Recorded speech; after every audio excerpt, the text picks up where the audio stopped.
देखिए मैं मज़ेदार पॉइंट्स हैं, मतलब चैप्टर तो वही है, सिमिलर ही है, लेकिन कुछ मज़ेदार पॉइंट्स आपको इसमें देखने को मिलेंगे। क्या नाम है, जो पुरानी वाली बुक है, और इसमें कुछ एक चैप्टर हटा दिया है जो नई वाली बुक है, तो मैं पुरानी वाली से भी देख लेता हूँ, उससे भी देख लेता हूँ। तो एक चैप्टर इसमें से हटाया है, तो उसको भी मैं लेकिन ऐड करवा दूँगा, क्योंकि उसमें कुछ इंपॉर्टेंट बातें हैं। तो आज देख लेते हैं हम लोग ज़रा। आवाज़ आ रही है मेरी सबको? ठीक है।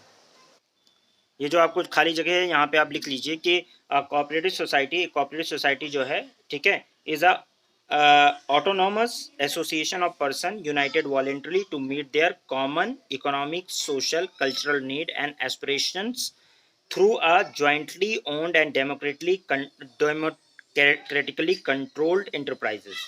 तो ये थोड़ा सा एक डेफिनेशन आप लिख लें। सब लोग या अपनी कॉपी में लिख लीजिए, चाहे ऊपर ही लिख लीजिए यहाँ पे, ये इसे डेफिनेशन क्योंकि ज़रूरी होती है जानना, उसके बाद मैं एक्सप्लेन कर दे रहा हूँ। तो अ कोऑपरेटिव सोसाइटी लिख लीजिए। A cooperative society is a autonomous association of person united voluntarily to meet their common economic, social, and cultural needs and aspirations through a jointly owned and democratically controlled by their member, with each member having one vote by each member having one vote in electing the board of directors। ठीक है, बस इतना आप अभी लिख लीजिए, ये एक बेसिक डेफिनेशन हो जाएगी। लिख लिया? A cooperative society is an autonomous association of persons united voluntarily to meet their common economic, social, and cultural needs and aspirations through a jointly owned and democratically controlled enterprises. Cooperative are democratically controlled by their member, with each member having one vote in election of the board of directors। लिख लिया?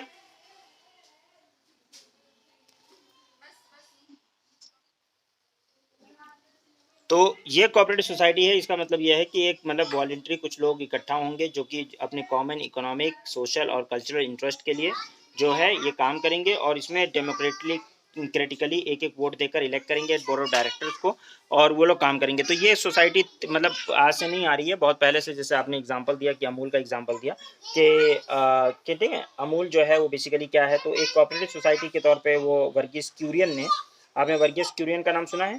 आप में से किसने वर्गीस क्यूरियन का नाम सुना हुआ है? क्या सबने वर्गीस क्यूरियन का नाम सुना हुआ है?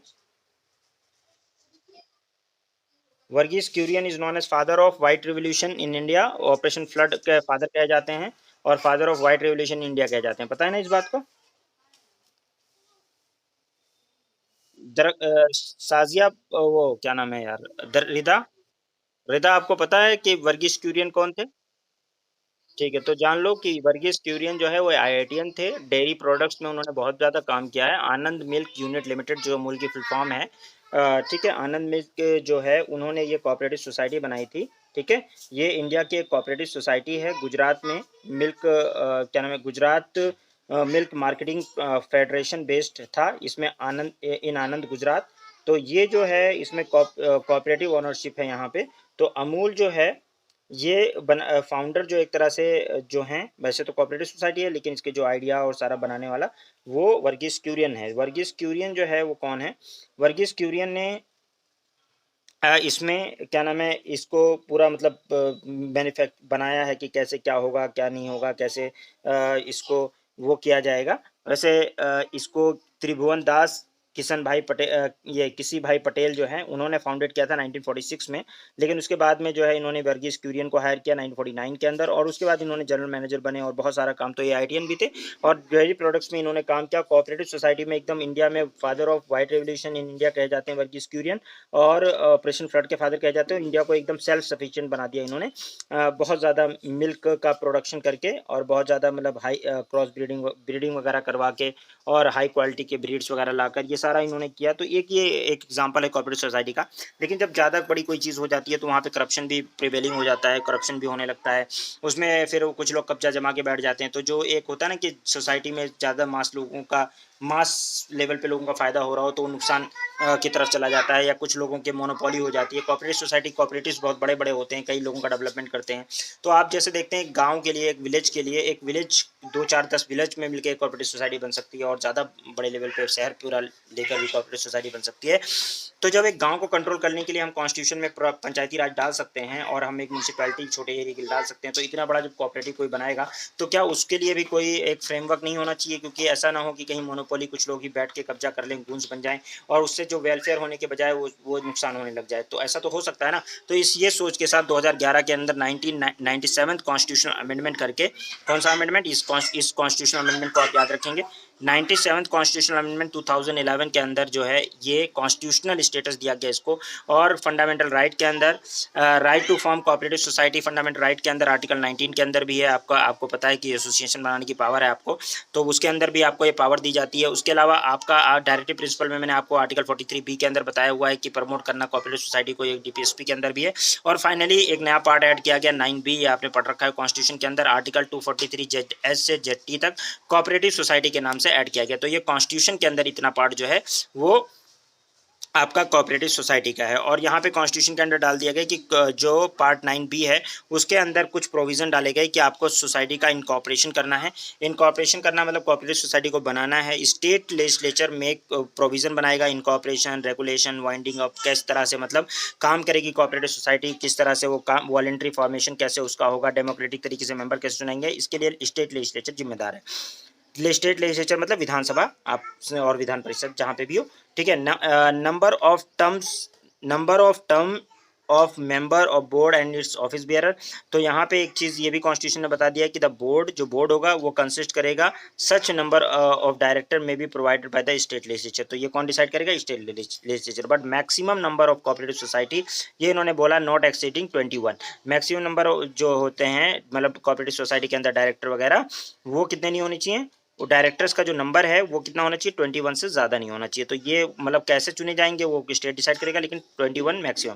The state legislature shell provide the reservation of 1 seat for the schedule caste and schedule tribe and 2 seats for women in the board in every cooperative society having member from such a category of the person. तो आपको ये समझ में आ रहा होगा कि अगर उसमें SC ST OBC और वुमेन है तो SC ST के लोगों को जो है एक एक सीट रिजर्व रहेगी, SC के लिए, एक ST के लिए, और वुमेन के लिए 2 सीट रिजर्व रहेगी हर कोऑपरेटिव सोसाइटी में, ठीक है, अगर उसमें कैटेगरी के मेंबर हैं। उसके अलावा जो है the term of office of the elected member of the board and its office bearer shall be 5 years from the date of election। तो ये 5 साल तक में इलेक्शन का पीरियड रहेगा, 5 साल तक इसके ऑफिस बेरर इस ऑफिस में रहेंगे, ठीक है। और द स्टेट लेजिस्लेचर जो है shall make provision for the option of the person having experience in the field of banking। अच्छा, इसमें यह है कि आप इनको किसको बैंकिंग को, मैनेजमेंट में, फाइनेंस में स्पेशलाइजेशन अगर किसी को, तो उनको मेंबर आप बना सकते हो, ठीक है। ऐसे लेकिन 2 बंदे से ज़्यादा नहीं इसमें होना चाहिए, ठीक है। In addition to the 21 director, यानी 2 बंदों से ज़्यादा आप नहीं रख सकते ऐसे बंदों को, यानी आप एक्सपर्ट बंदों को रख सकते हो लेकिन 2 बंदों को रख सकते हो, ज़्यादा नहीं। Coopted member have not have the right to vote in any election. तो कोऑप्टेड मेंबर जो होंगे उनको बस ऐसे रखा जाएगा एडवाइस वगैरह के लिए, उनको वोटिंग राइट नहीं होगा, ठीक है ना। The function of director and the cooperative society shall also be member of the board and such member shall be exceeded by the purpose of counting the total number of the directors। तो ये आप इसको भी ध्यान रखेंगे कि functional director जो होंगे कोऑपरेटिव सोसाइटी के shall also be member of the board. जो फंक्शनल डायरेक्टर होंगे वो मेंबर ऑफ बोर्ड भी होंगे, ठीक है, कोऑपरेटिव सोसाइटी के जो डायरेक्टर्स हैं। And shall be excluded for the purpose in counting total number of the director. यानी कि जब ये जो फंक्शनल डायरेक्टर्स हैं ये कोऑपरेटिव सोसाइटी के मेंबर होंगे, ठीक है, और ऐसे जो फंक्शनल डायरेक्टर्स होंगे उनको एक्सक्लूड किया जाएगा, यानी 21 में इंक्लूड नहीं किया जाएगा उनको, ठीक है, जब काउंट करोगे तो इंक्लूड नहीं करोगे। तो इस तरीके से मतलब एडिशनल डायरेक्टर्स वगैरह भी लगाए जा सकते हैं। तो कुल मिलाकर यह है कि एक मल्टी मेंबर बॉडी बनाइए 21 मेंबर डायरेक्टर्स की, वो पूरा डायरेक्टर लोग मिलकर कोऑपरेटिव सोसाइटी को चलाएंगे। ये मेन पर्पज़ है। इलेक्शन जो उनका होगा वो कंडक्ट होगा मतलब बिफोर द एक्सपायरी टर्म, यानी एक एक्सपायर होने, जैसे कोऑपरेटिव सोसाइटी का वो एक्सपायर होने वाला टर्म, तो उससे पहले इलेक्शन कंडक्ट कराया जाएगा। सुपरिंटेंडेंस, डायरेक्शन वगैरह ये सब जो है, इलेक्ट्रल रोल वगैरह ये प्रिपेयर करना कोऑपरेटिव सोसाइटी का, ये स्टेट अपने बताएगा कि कैसे किया जाएगा। Supervision, suspension of the board and interim management. No board shall be supersede to keep under the supervision of period exceeding 6 months, the board may be superseded and kept under the suspension in case। देखो कई बार board को suspend भी किया जा सकता है, लेकिन suspension के बाद फिर नया इलेक्शन आपको करवाना पड़ेगा। आप बहुत दिन तक सस्पेंड 6 महीने से ज़्यादा नहीं रख सकते हैं किसी बोर्ड को या किसी को, ठीक है ना। अगर वो परसिस्टेंट डिफॉल्ट करते हैं, नेग्लिजेंस करते हैं अपनी ड्यूटीज़ को ऐसे वैसे, तो इनको जो है हटाया भी जा सकता है।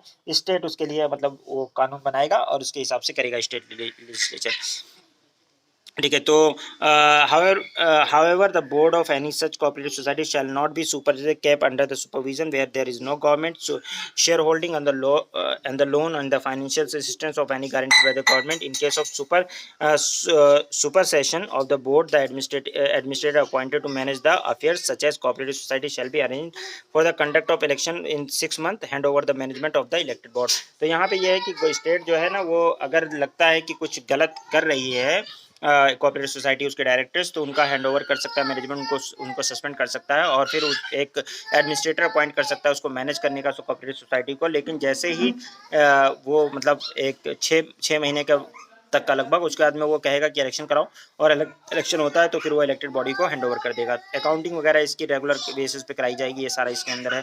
मीटिंग इसकी जो है हर फाइनेंशियल ईयर में जो है 6 मंथ से ज़्यादा नहीं होना चाहिए, 2 बार मीटिंग मतलब 1 साल में करो।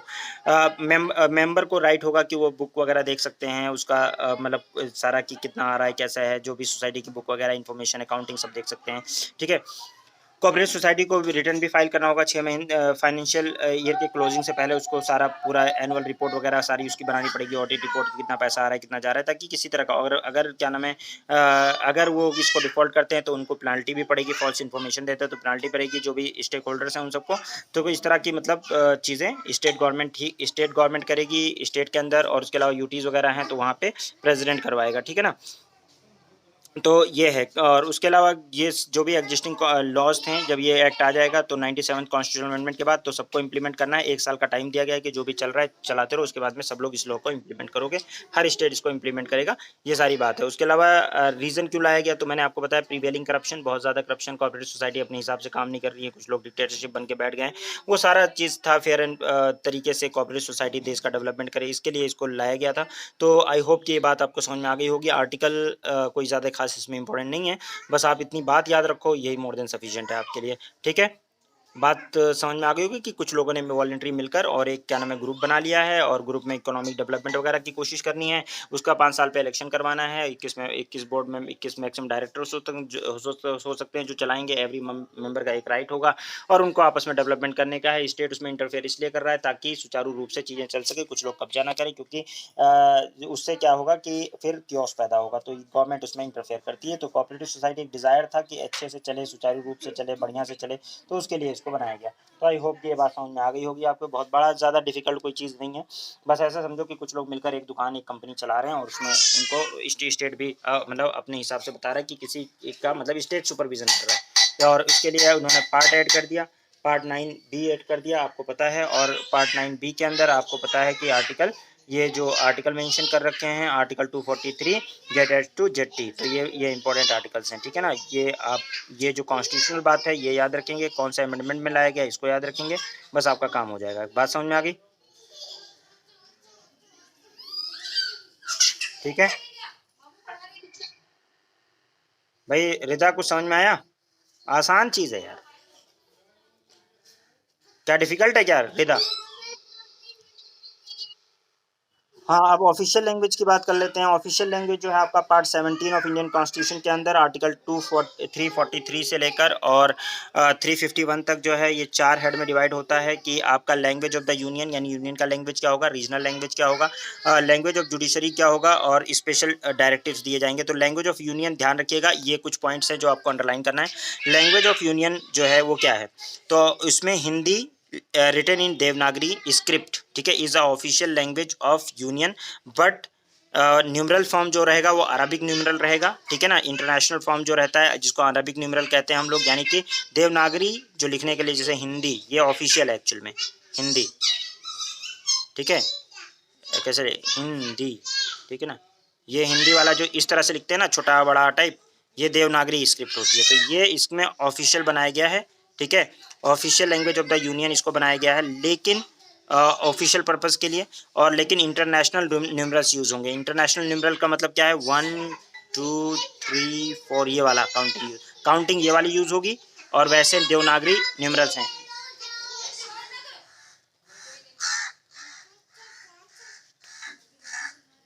ठीक है। इसके अलावा जो है ये एक चीज़, अब आप लोगों को लगेगा कि यार ये क्या मतलब है, हम तो कहते थे अंग्रेजी है, लेकिन देखो अभी आगे अंग्रेजी।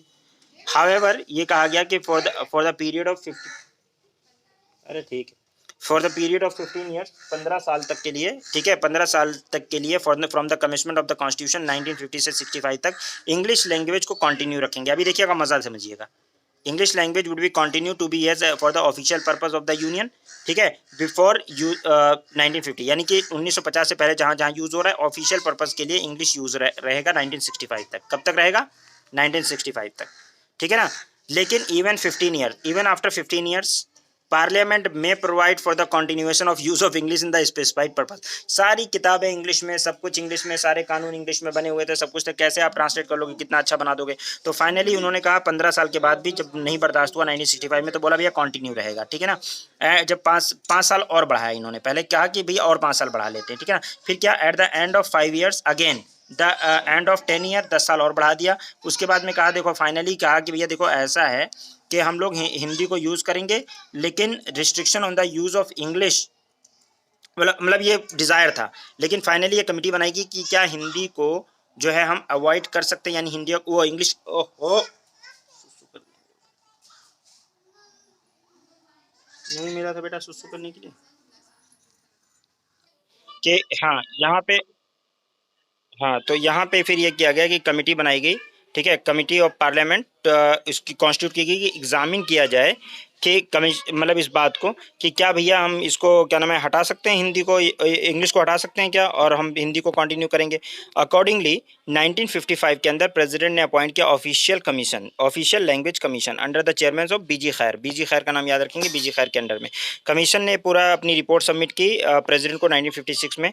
रिपोर्ट में एग्जामिन किया गया कि क्या किया जाए, तो उन्होंने कहा कि देखो उन्होंने बताया इसमें कि जो है ये क्या नाम है, the report was examine by the committee of the parliament की कमेटी ने रिपोर्ट को एग्जामिन किया 1957 में under the chairmanship of the Govind Ballabh Pant, GB Pant ने ये किया। जीबी पंत के बारे में मैंने बताया था अभी बीच में, आपको कुछ बात बताई थी। जीबी पंत कौन थे, बताया था ना, रिदा याद है? अब याद रहता है रीता को सारी चीज़ें, है ना। हाउएवर अनदर ऑफिशियल लैंग्वेज, ठीक है, लैंग्वेज कमीशन वो भी बनाई गई, ठीक है। तो इस तरह से मतलब इन लोगों ने एग्जामिन करते रहे कि क्या हटाया जा सकता है, हटाया जाए। फाइनली क्या होता है, सब्सिक्वेंटली पार्लियामेंट एनेक्टेड ऑन, जब उन सबकी रिकमेंडेशन आ गई तो पार्लियामेंट एक ऑफिशियल लैंग्वेज एक्ट 1963 में लेकर आए, ठीक है। और उसमें क्या कहा कि the act provide for the continuation of use of English, यानी continued use of English even after 1965 in addition to Hindi, यानी हिंदी के साथ साथ इंग्लिश भी ऑफिशियल पर्पस के लिए यूज होगा, कि उनको समझ में आ गया कि इंग्लिश को रिप्लेस करना अब पॉसिबल नहीं है अगर इस सिस्टम में रखना है तो, for all the official purpose for the union and also for the transaction of the business in parliament. तो पार्लियामेंट का अगर बिजनेस कुछ भी हो रहा है तो उसको हिंदी के साथ साथ इंग्लिश दोनों लैंग्वेज में होगा। Notably this act enable the use of English infinitely, ठीक है, इंडिफिनेटली। तो इंडेफिनेटली यूज़ करना है, यानी विदाउट एनी टाइम लिमिट, कोई टाइम लिमिट नहीं है। इंग्लिश को अब यूज़ करना इंडेफिनेटली आप यूज़ कर सकते हैं इंग्लिश, यानी आपकी हिंदी के साथ साथ एक ऑफिशियल लैंग्वेज हो गई। यानी बीच में डिज़ायर लाया थे कि अब अंग्रेज चले गए तो अंग्रेजी ले जाओ, लेकिन अंग्रेजी ले नहीं जा पाए, ठीक है ना, उसको रखा। Further this act also amended 1967, और उसमें ये बोला गया कि इसको 1967 में करा गया, क्या नाम है, दोबारा से अमेंड किया गया, और उसमें किया गया कि making use of English in addition to Hindi compulsory in certain cases, और इंग्लिश का यूज़ हिंदी के साथ साथ कंपलसरी कर दिया गया कुछ केसेस में। अब आप पूछोगे क्यों, किस केस में करा गया, तो ध्यान रखिए। एक बार क्या हुआ नेशन के अंदर, जब मुलायम सिंह डिफेंस मिनिस्टर थे तो इन्होंने ऐसे ही किया था। तो ये सारी चीज़ें होती हैं कभी कभी। मुलायम सिंह ने जो है वो हिंदी के अंदर लेटर भेज दिया वहाँ पे तमिलनाडु के अंदर, कोई मतलब डिफेंस पर्सन होगा, तो जब मुलायम सिंह उस समय डिफेंस मिनिस्टर थे कुछ दिन के लिए, तो उन्होंने भेज दिया, उधर से उसने तमिल में भेज दिया। अब हिंदी तो वहाँ कोई पढ़ने पढ़ाने वाला ऑफिशियल है तो मिल भी जाएगा, लेकिन तमिल में सिर्फ रहेगा तो इंग्लिश के साथ भेजा नहीं। तो वहाँ पे तमिल इंडिया यूपी में पढ़ाने के लिए तो आपको स्ट्रगल करना पड़ जाएगा किसी से पता नहीं किस कहाँ कहाँ से ढूंढोगे तब जाकर कोई तमिल मिलेगा पढ़ाने के लिए। यूपी में इतना आसान तो है नहीं तमिल मिलना, है ना। तो इस वजह से फिर ये मिसकम्युनिकेशन हो जाता है और दिक्कत हो जाती है। तो इसलिए क्लियर किया गया कि भाई अगर आप इंटर स्टेट कम्युनिकेशन करते हो, बहुत साफ साफ करे है, अगर इंटर स्टेट आप कम्युनिकेशन करते हो जहाँ पे मतलब हिंदी स्टेट नहीं है वो, तो आपको इंग्लिश कंपलसरी वहाँ देना पड़ेगा। सेंटर के साथ कोई भी कम्युनिकेशन करना है आपको स्टेट को, तो उसको इंग्लिश का ट्रांसलेशन कंपलसरी उसको देना पड़ेगा, इंग्लिश में देना पड़ेगा। तो अब कंपलसरी कर दिया गया सर्टेन केसेस में, ठीक है ना। तो यहाँ पे बात क्लियर हो गई होगी कि सेंटर के साथ अगर कम्युनिकेशन करना है या स्टेट को, या अगर अदर स्टेट्स के साथ करना है जिनका अपने आपस में हिंदी का एग्रीमेंट वगैरह नहीं है, तो उनको हिंदी वो उनके साथ इंग्लिश उसको सप्लाई करना होगा, तभी ऑथेंटिक माना जाएगा ऑफिशियली, ठीक है। रीजनल लैंग्वेज की अगर बात करें तो ये कॉन्स्टिट्यूशन ने कोई ऑफिशियल लैंग्वेज नहीं स्पेसिफाई किया है किसी स्टेट के लिए। कोई स्टेट कोई भी लैंग्वेज ऑफिशियल तौर पे अपना बना सकता है। तो लेकिन अगर इंटर स्टेट वो अपना हिंदी रखना चाहे, उर्दू रखना चाहे, तेलुगु रखना चाहे, जो मर्जी वो रखना चाहे वो रख सकता है। लेकिन उसमें एक बात उन्होंने क्लियर कर दी है कि आप जो है इसके साथ साथ अगर इंटर स्टेट कम्युनिकेशन करेंगे तो इंग्लिश का ट्रांसलेशन दे देंगे, बस चाहे तमिल में भेजो तो भी इंग्लिश का ट्रांसलेशन दे दो, बात खत्म है, ठीक है ना। तो यहाँ पे ये कर दिया कि ये क्या नाम है, यहाँ कर दिया the legislature of the state में adopt any one or more languages in the use of in the state or Hindi as a official language of the state, ठीक है। यानी कोई वन या एक या इससे ज़्यादा स्टेट लैंग्वेज बना सकते हैं, साथ में वो चाहें तो हिंदी को भी अपना लैंग्वेज बना सकते हैं। अनटिल दैट डन इंग्लिश, और जब तक ये नहीं किया जाता है, अपने ऑफिशियल लैंग्वेज नहीं बनाते हैं, तब तक उस स्टेट की जो अपना ऑफिशियल लैंग्वेज कोई घोषित नहीं करता है उसके सारे काम इंग्लिश में होंगे। तो under this provision most of the state adopted major regional languages. तो ज़्यादातर स्टेट ने अपनी मेजर रीजनल लैंग्वेजेस को अपना ऑफिशियल लैंग्वेज बनाया। फॉर एग्जांपल आंध्र प्रदेश ने तेलुगु अडॉप्ट किया, केरला ने मलयालम अडॉप्ट किया, असम ने असीमीज अडॉप्ट किया, वेस्ट बंगाल ने बंगाली, उड़ीसा ने उड़िया। नाइन जो है नॉर्दर्न स्टेट जो हैं, हिमाचल प्रदेश, उत्तर प्रदेश, उत्तराखंड, मध्य प्रदेश, छत्तीसगढ़, बिहार, झारखंड, हरियाणा और राजस्थान, इन्होंने हिंदी को अडॉप्ट किया, ठीक है। गुजरात ने हिंदी के साथ साथ गुजराती को अडॉप्ट किया, ठीक है। और Hindi in addition to Gujarati Hindi को अडॉप्ट किया। सिमिलरली गोवा ने भी अपना गोवा ने मराठी अडॉप्ट किया और साथ में कोंकणी अडॉप्ट किया। उसके अलावा जम्मू कश्मीर ने उर्दू अडॉप्ट किया, ठीक है, कश्मीरी अडॉप्ट नहीं किया उन्होंने। On the other hand certain north eastern state like Meghalaya, Arunachal Pradesh, Nagaland, उन्होंने इंग्लिश, मेघालय, अरुणाचल प्रदेश और नागालैंड ने इंग्लिश अडॉप्ट किया। Notably the choice of the state is not limited to the language enumerated in the 8th schedule. यहाँ ध्यान रखिए, ऑफिशियल लैंग्वेज का मतलब ये नहीं है कि आप जो 8th शेड्यूल में मेंशन है उन्हीं में से कोई आपको लैंग्वेज लेनी है, कोई जरूरी नहीं है, आप कोई भी लैंग्वेज ले सकते हैं, आपके ऊपर है, ठीक है ना। For a time being official language of the union, और ये बोला गया कि ऑफिशियल लैंग्वेज जो यूनियन की रहेगी वो इंग्लिश रहेगी, ठीक है। And would remain the link language, और क्या नाम है, लिंक लैंग्वेज के तौर पे इंग्लिश को यूज़ किया जाएगा कम्युनिकेशन के लिए between union and state and between various state. But 2 और मोर स्टेट फ्री हैं कि अगर वो इंग्लिश के बजाय हिंदी में कम्युनिकेट करना चाहें तो वो कर सकते हैं। तो इसलिए राजस्थान, उत्तर प्रदेश, मध्य प्रदेश, बिहार वगैरह ने एक एग्रीमेंट कर लिया आपस में कि हम लोग हिंदी में कम्युनिकेट करेंगे, तो ठीक है करो, ठीक है। Official Language Act 1963 lays down that the English should be used for the purpose of communication between union and non Hindi state. यहाँ पे साफ साफ ये कर दिया गया कि जो नॉन हिंदी स्टेट्स हैं अगर उनसे कम्युनिकेशन करना है, हिंदी स्टेट अपनी हिंदी भेज सकते हैं सेंटर को, लेकिन अगर नॉन हिंदी स्टेट हैं तो वो इंग्लिश के साथ ट्रांसलेशन के साथ ही भेजेंगे। ये क्लियर कर दिया गया है एकदम साफ साफ। नॉन हिंदी सच कम्युनिकेशन हिंदी के साथ या इंग्लिश के साथ ट्रांसलेशन के साथ उनको भेजना पड़ेगा, यानी हिंदी या इंग्लिश ट्रांसलेशन के बिना वो उसको नहीं भेज सकते हैं। क्या बात समझ में आ गई है भाई?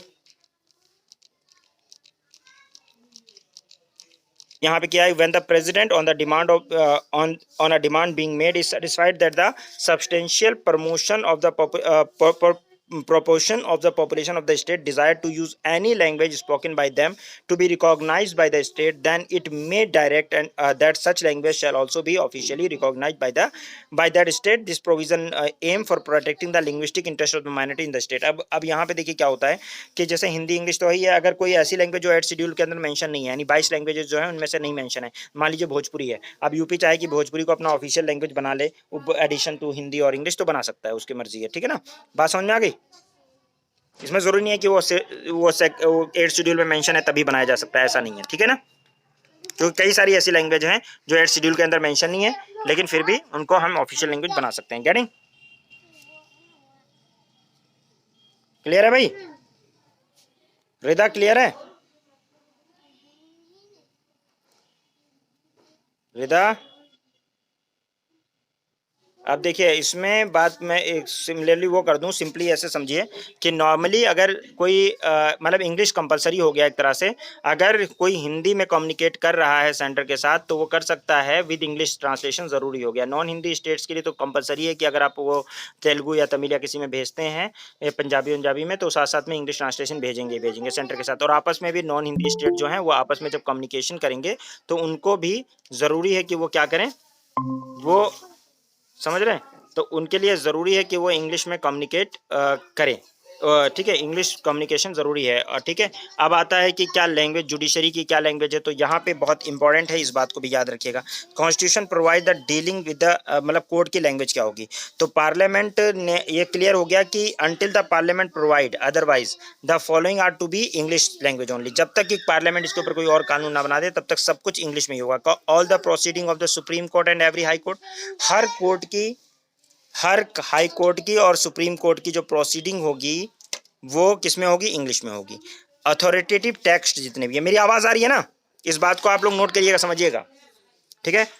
The authoritative text for all bill, act, ordinance, order, rule, regulation, bylaws, ठीक है, at the centre in the state level.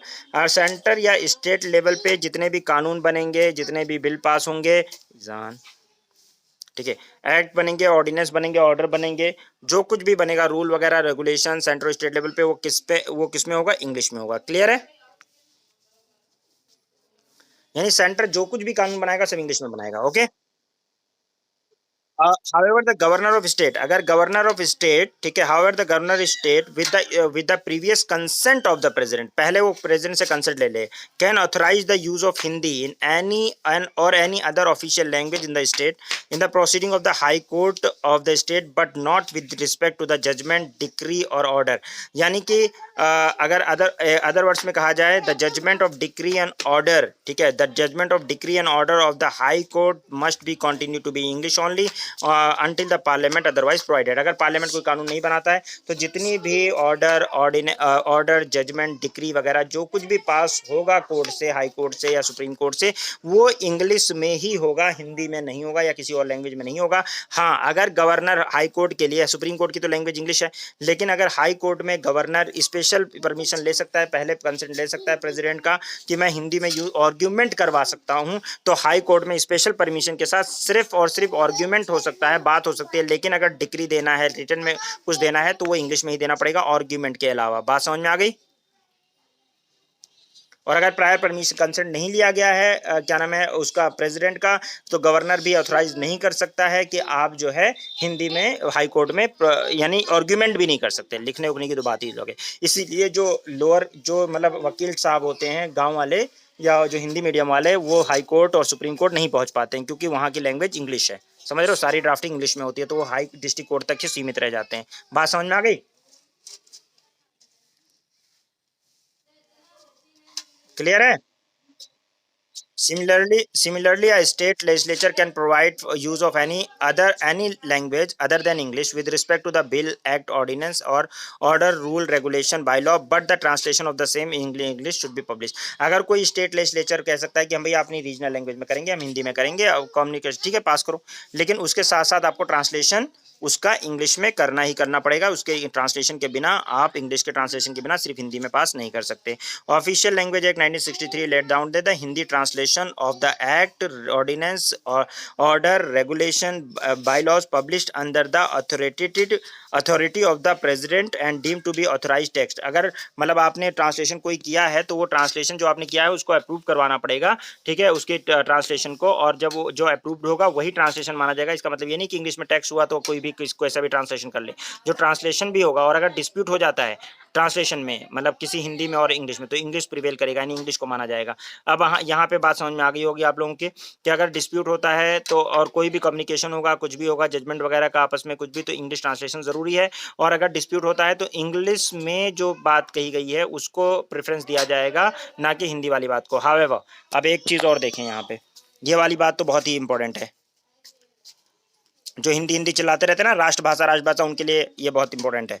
However parliament has not made any provision to use of Hindi in supreme court. साफ साफ है कि हिंदी के use के लिए कोई भी प्रोविजन सुप्रीम कोर्ट ने अभी पार्लियामेंट ने नहीं बनाया है। ठीक है, नहीं बनाया तो क्या होगा, supreme court hear only those cases petitions are appealed in English. तो सुप्रीम कोर्ट उन्हीं पिटिशन को सुनेगा जो इंग्लिश में अपील होंगे। इन 1971 1971 के अंदर एक पिटिशनर जो है उसने कहा कि मैं हिंदी में हेबिस कॉर्पस पिटिशन को आर्ग्यू करना चाहता हूं सुप्रीम कोर्ट के अंदर, लेकिन कोर्ट ने कैंसिल कर दिया उसका petition on the ground that the language of court was Hindi, English.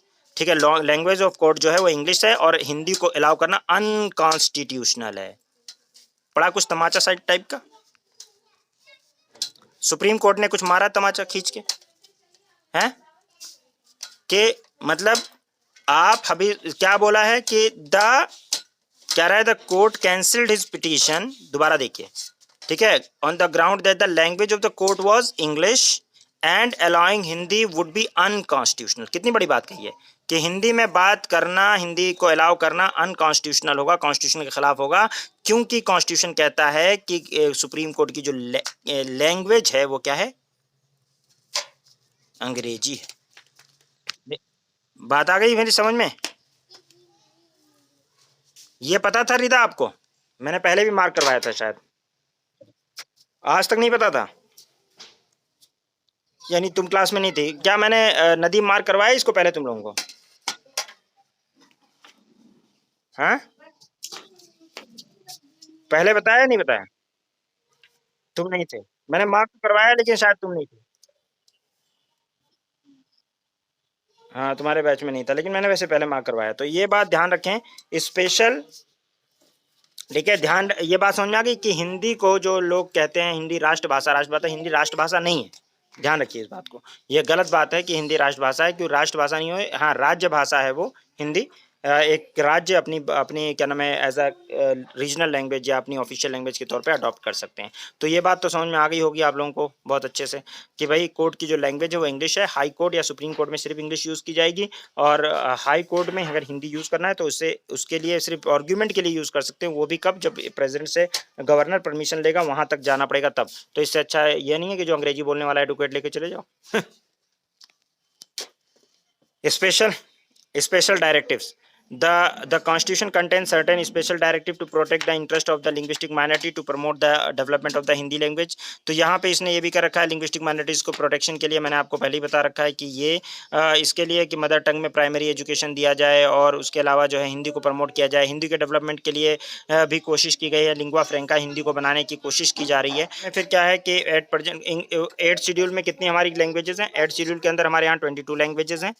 ठीक है भाई, 22 लैंग्वेजेस हैं, जिसमें आसमीज़, बंगाली, बोडो, ये सब सारी लैंग्वेजेस हैं, आप उसमें देख सकते हैं। और हमारी जो है आपको पता है 2003 के अंदर 92nd कॉन्स्टिट्यूशनल अमेंडमेंट में के अंदर बोडो, डोगरी और उसके अलावा मैथिली और संथाली ये भी ऐड किए गए हैं। तो कुल मिला के 22 टोटल लैंग्वेजेस जो 8 शेड्यूल के अंदर हो गए हैं, तो ये बता दिया। उसके अलावा हमारे यहाँ जो है बताया मैंने कि लैंग्वेज के लिए, लैंग्वेज के लिए जो है हमारे यहाँ ये है, देखो ऑफिशियल लैंग्वेज एक्ट 1963 पास किया गया। इसके लिए मतलब क्या हुआ कि मतलब कौन कौन सी लैंग्वेज होगी वो मैंने बता दिया आप लोगों को कि कैसे लैंग्वेज होगी क्या होगी। और उसमें जो है कमिटी के अंदर उसके अलावा जो है उसने बार बार अपनी रिपोर्ट वगैरह दी। फिर ये एक लैंग्वेज के लिए एक कमेटी बनाई गई पार्लियामेंट में 1976 वाली। तो उसके अंदर जो है 30 मेंबर पार्लियामेंट के थे, 20 लोकसभा के थे और 10 राज्यसभा के थे। उन लोगों ने मतलब इसके ऊपर फिर ऑफिशियल लैंग्वेज की बात की थी। तो वो सब बार बार वही डिस्कशन है। तो बात समझ में आ गई होगी, इतना बात अगर आपके समझ में आ गया है तो मोर देन सफिशिएंट है, बाकी सब कहानी है। क्लासिकल लैंग्वेज की बात है, इसमें यूपीएससी में क्वेश्चन आया हुआ है। 6 क्लासिकल लैंग्वेज इंडिया में है, 6 क्लासिकल लैंग्वेज इंडिया रिकॉग्नाइज करता है। 6 कौन कौन सी लैंग्वेजेस हैं उनको और कौन सी ईयर में उनको इस क्लासिकल लैंग्वेज का दर्जा दिया गया है। तो 6 क्लासिकल लैंग्वेजेस हैं और इसमें यूपीएससी ने क्वेश्चन भी पूछा हुआ है 2014 वाले में कि उड़िया क्या मतलब क्लासिकल लैंग्वेज है। तो 6 क्लासिकल लैंग्वेज है, दो 22 लैंग्वेजेस जो कॉन्स्टिट्यूशन के शेड्यूल 8 में मेंशन, उसके अलावा आपके 6 जो है क्लासिकल लैंग्वेजेस हैं। कौन कौन से हैं? तमिल है, 2004 में ऐड किया गया, संस्कृत को 2005 में, तेलुगु को 2008 में, कन्नड़ 2008 में, मलयालम को 2013 में और उड़िया को 2014 में। इनको क्लासिकल लैंग्वेज का दर्जा दिया गया है। ठीक है, बस इतना आप याद रखेंगे, मोर देन सफिशिएंट है। ठीक है, बात समझ में आ गई? ओके, ओके, क्लियर है? क्लासिकल लैंग्वेज वगैरह को क्या? हुँ।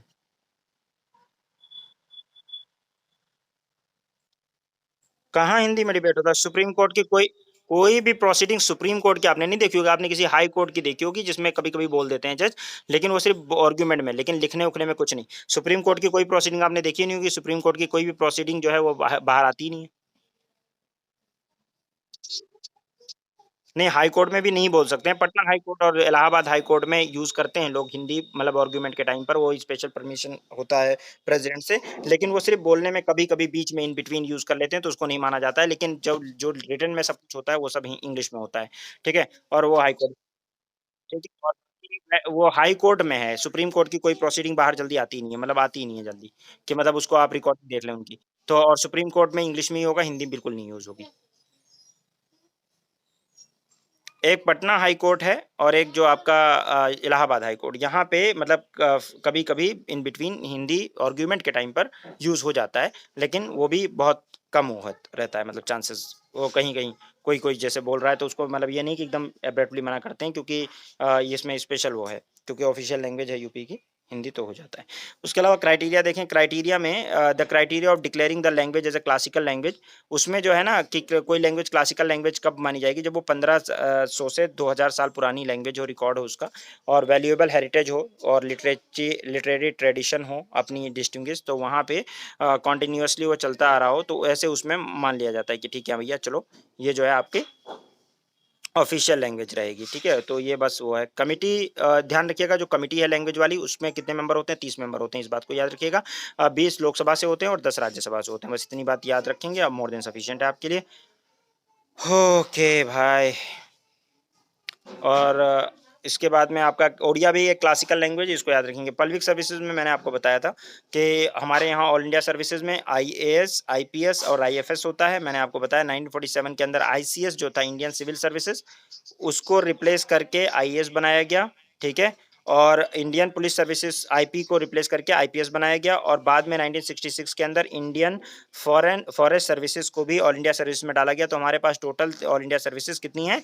3 ऑल इंडिया सर्विसेज है। बाकी जो है सेंट्रल गवर्नमेंट की सर्विसेज होती हैं। सेंट्रल गवर्नमेंट की सर्विसेज जो होती हैं, जैसे सेंट्रल इंजीनियरिंग सर्विसेज है, सेंट्रल हेल्थ सर्विसेज है, सेंट्रल इंफॉर्मेशन सर्विसेज है, सेंट्रल लीगल सर्विसेज है, सेंट्रल सेक्रेटरीट सर्विसेज है, Indian audit and account services है, इंडियन डिफेंस अकाउंट सर्विसेज है, इंडियन इकोनॉमिक सर्विस आईएएस इसको भी बोलते हैं, आईएफएस फॉरेन सर्विसेज है, मेट्रोलॉजिकल सर्विसेज है, इंडियन पोस्टल सर्विसेज है, इंडियन रेवेन्यू सर्विसेज है, इंडियन स्टेटिकल सर्विसेज है, ओवरसीज कम्युनिकेशन सर्विसेज है, उसके अलावा रेलवे पर्सनल सर्विसेज है। ये सब ए ग्रेड और बी ग्रेड की सर्विसेज होती हैं, ठीक है? और इसमें ठीक है, इसमें ये जो है सेंट्रल गवर्नमेंट के अंडर में सर्विसेज होती हैं, ठीक है? बात समझ में आ रही होगी। और ठीक है, और ज़्यादातर यानी कि मोस्ट ऑफ द अबव जो कैडर होता है ग्रुप ए और सेंट्रल सर्विसेज हैं, और also corresponding group B services भी हैं इसके अंदर। The group C central services consist of the clerical personnel and D consist of the manual personnel. तो सी और डी में क्या होते हैं? मैनुअल और इसमें ये होते हैं क्लरिकल सर्विसेज, सी कैटेगरी में आएगा, और डी कैटेगरी के अंदर आता है आपका मैनुअल मैनुअल पर्सनल, पियोन वगैरह, ठीक है ना? तो जो ग्रुप ए और बी की जो सर्विसेज वो होती हैं, मतलब ग्रुप ए और बी की सर्विसेज होती है, उसमें गैजेटेड ऑफिसर होते हैं, और ग्रुप और सी और डी के जो ऑफिसर ज़्यादातर जो मतलब एम्प्लॉय होते हैं, they are not non gazetted person, ठीक है ना?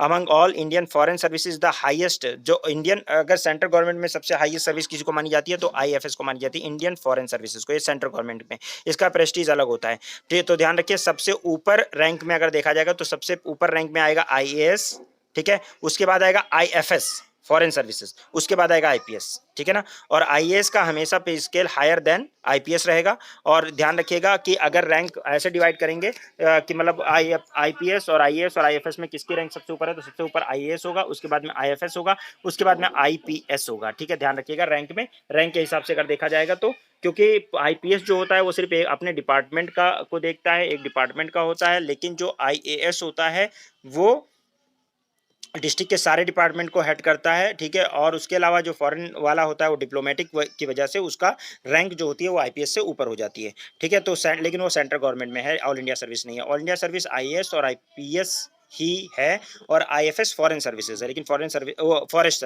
फॉरेस्ट सर्विसेज नीचे होता है। स्टेट सर्विसेज के अंदर आईएएस स्टेट के अंदर तो को आईएएस आईपीएस, क्योंकि ऑल इंडिया सर्विसेज तो वो काम करते ही करते हैं। उसके अलावा स्टेट की भी सर्विस होती है, civil service, police service, forest service, और उसके अलावा एग्रीकल्चर सर्विसेज, मेडिकल सर्विसेज, ये जुडिशियल सर्विस, इस तरह से सारी सर्विसेज ये हर हर एक मतलब स्टेट की अपनी अपनी भी सर्विसेज होती हैं। उसमें ग्रुप A1, ग्रुप 2, ग्रुप 3 ऐसे डिवाइड करते हैं।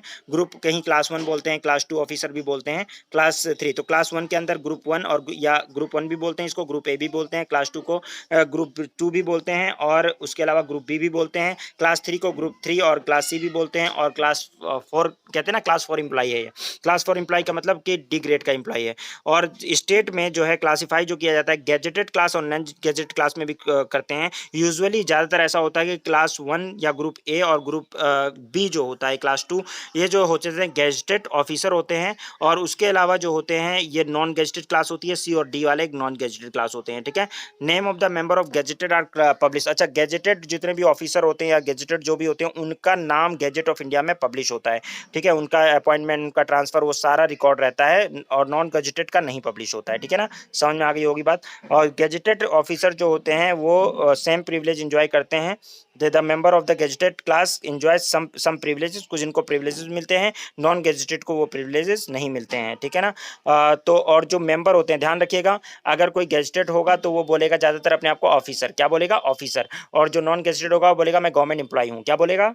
जब कोई बोले कि मेरे पापा गवर्नमेंट एम्प्लॉई हैं, तो वहाँ पे आप बोले समझेंगे कि वो जो है सी या डी कैटेगरी में होंगे, ठीक है। अगर कोई बोलता है मेरे पापा जो हैं वो क्या है, गैजेटेड ऑफिसर हैं, तो इसका मतलब वो ए या बी कैटेगरी में है। गेटिंग।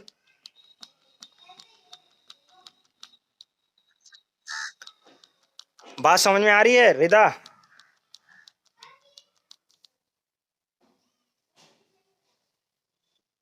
तो तुम्हारे बच्चे क्या बोलेंगे, मेरी मम्मी गैजेटेड ऑफिस मतलब ऑफिस गवर्नमेंट ऑफिसर हैं या गवर्नमेंट एम्प्लॉई हैं, क्या बोलना चाहेंगे।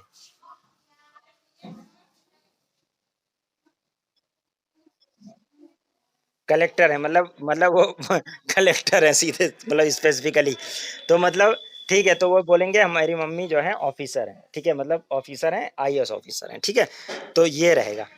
बाकी जो है all India services act 1951 specified the that senior post not exceeding 30 33 and 1% of the Indian service, मतलब बेसिकली आप ये इतना ध्यान रखेंगे कि ऑल इंडिया सर्विसेज जो है वो कौन है, आईएएस आईपीएस और आईएफएस हैं। बस इस बात को याद रखिएगा। बाकी सेंटर की सर्विसेज हैं जो ऊपर मेंशन है, और उसके लिए स्टेट की भी सर्विसेज होती हैं। और कॉन्स्टिट्यूशनल प्रोविजन जो सर्विसेज का है, देखो 315 से यूपीएससी शुरू है, और 308 से लेकर 308 से लेकर और 314 तक पार्ट 14 के अंदर इन्हीं सब चीज़ों के बारे में बात है कि सेंटर सर्विसेज क्या है, ऑल इंडिया सर्विसेज क्या है, स्टेट सर्विसेज क्या है, उन सब के बारे में क्लियर किया गया है। रिक्रूटमेंट जो होता है आपको पता है कि पार्लियामेंट उसके ऊपर कानून बनाता है, सेंटर और स्टेट वाले के ऊपर, स्टेट लेजिस्लेचर स्टेट वाले के ऊपर बना, सेंटर और ऑल इंडिया के ऊपर पार्लियामेंट बनाएगा, और बाकी जो है उनके बिजनेस रूल वगैरह, और जो होता है स्टेट जो होता है स्टेट के लिए स्टेट लेजिस्लेचर बनाता है। बस इतना आप इसको याद रखेंगे।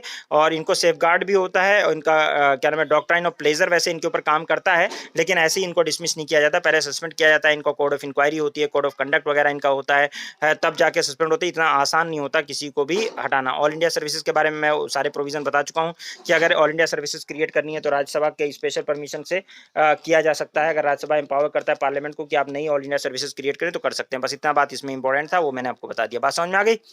जितनी भी पोस्ट होती हैं सब सिविल होती हैं, बाकी जो मिलिट्री पोस्ट होती हैं वो अलग होती हैं। तो मिलिट्री में आपको पता है डिफेंस वाली होती हैं। ट्रिब्यूनल्स में आपको ऑलरेडी पढ़ा चुका हूँ, तो इसके अंदर ट्रिब्यूनल दे रखा है, तो मैं पढ़ा दिया था मैंने, तो कहानी खत्म हो गई ट्रिब्यूनल की। अब आता है क्या यहाँ तक बात समझ में आ गई आपके।